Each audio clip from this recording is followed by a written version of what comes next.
Martin, it's great to speak to you. Congratulations on your new role. But before we get into that, you've been at the club for over 20 months now. Can you just let us know what you've been doing at the club? Of course. So for the last 20 months, I came in as head of recruitment. So working in player identification and recruitment for the first team, working alongside Stephen originally and then Gary when he took over last year.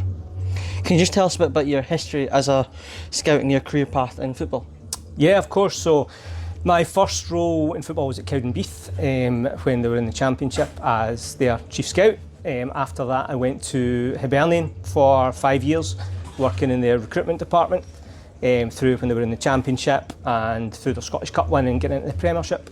I then went to St Mirren as head of recruitment when they were in the Championship and then subsequently in the Premier. And then a short time at Parttime that was cut short with the COVID shutdown. And then Stenhousemuir after that. And what made you want to get into the sort of scouting, player recruitment sort of role as a younger? I think obviously being terrible as a player when that's what everyone wants to do. And then I did my coaching badges and I was a youth coach at Kilmarnock for a little while. And that kind of segued into scouting. There was a kind of slight link. I worked with Jimmy Nicholl at Kilmarnock who knew Colin Cameron at Cowdenbeath. And so that was how the kind of link to Cowdenbeath came about, and he was looking for somebody to come in and kind of set up a scouting department. And I think just through mutual friends, kind of my name get mentioned, and that was I kind of transitioned into the scouting role from coaching. What position were you as a player? Bench usually, winger, wide because I'm too small to play anywhere else. So on your new role at Stenhousemuir, you've been named head of football operations. Yeah. Can you just tell us a bit about what this role will entail? Sure. So I mean it's just hopefully to just kind of widen the branch that I'm working at just now. So the recruitment stays as it was and stays under me, but hopefully it just allows a little bit more of a holistic view within the club to oversee all the different sides that relate into the football department, be that recruitment or sports science or medicine or anything that's going to the coaching staff, just anything to try and bring it all together under one kind of umbrella rather than it being kind of separate units just now. So the recruitment side won't really change and will kind of stay in that dual role a little bit, but it allows me a bit more of a scope to see the club as a whole and how we're going to move forward.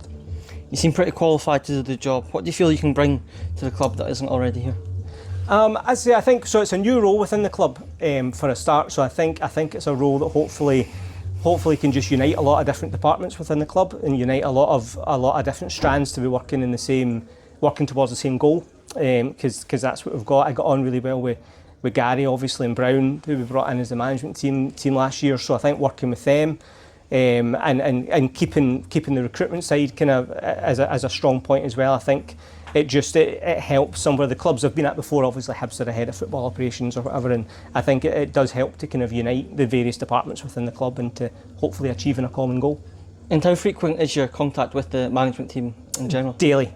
Yeah, every day we'd be in touch about something, either about players or about the kind of pathway for the club forward. Or they're very involved in a lot of different aspects in the club actually. So yeah, we're in constant communication daily.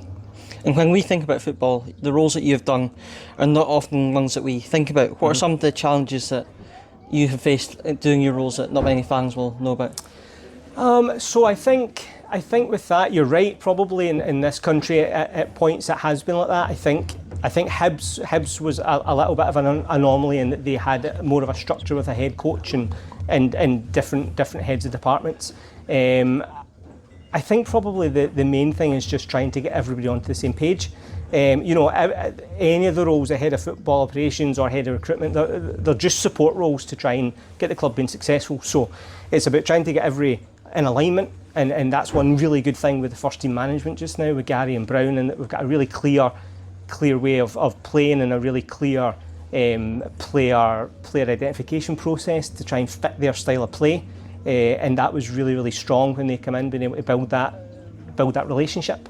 And a lot of it is that it's about trying to have good people that you can build the relationships with, to have a level of trust and a level of communication that everyone's willing to throw ideas on the table, and everybody's opinion is counted, and then trying to structure that in a way that, say for recruitment, it brings you to the best possible outcome of the right player coming in for the right position at the right time. You've worked at some full-time clubs like Hibs and Partick Thistle. Yeah. Stennismuir obviously a part-time club. Does your role change much, and what are the differences between full-time and part-time?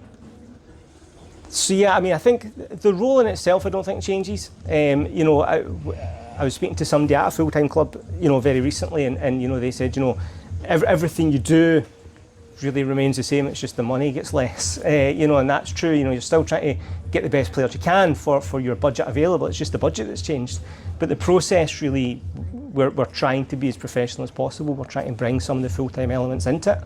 Regarding either that's with data or about the people that we've got on board and the quality of people and the quality of the recruitment process and the robustness of the recruitment process, or the now with the football operations role, bringing the different strands of the club together. They are really quite full-time things, if you like. So I don't think we see it as a part-time job or a part-time club. We just the players that we're attracting for are players who are willing to play part-time. But we treat it as a kind of full-time environment. We treat it as with the seriousness of a full-time club. So yeah, we're trying to bring that to the club, if you like.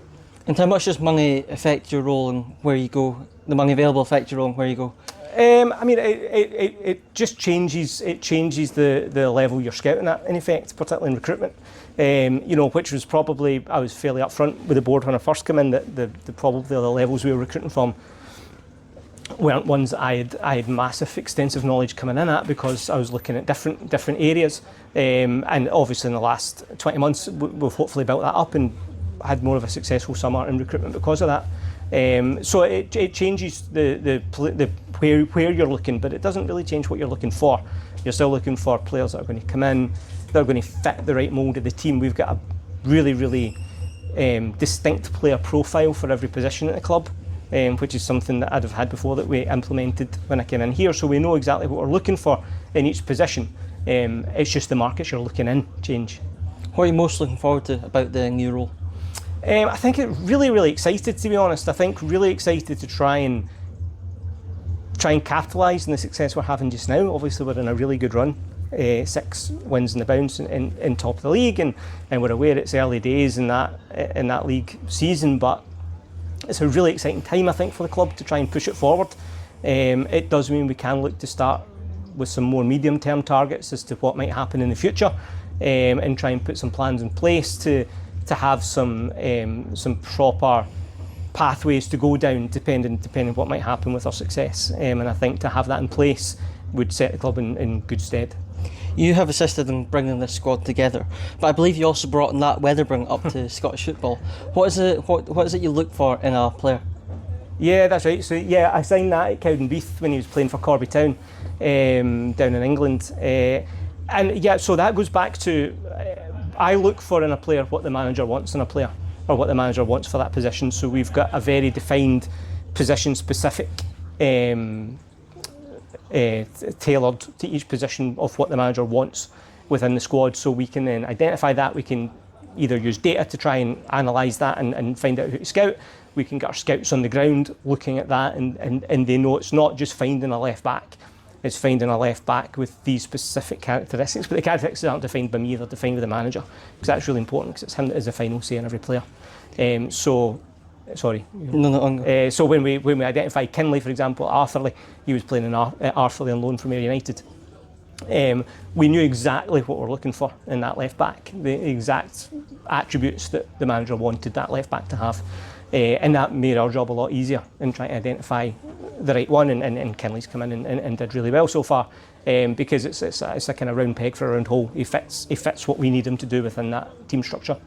And just on that, how big is the scouting team at Stennismuir? How many scouts do you have? So at the minute we've got 11, and that's split between most of them are kind of on the ground scouts in Scotland. So we cover each geographical area in Scotland with a scout or two, so that every week we're getting different regions watched at various levels.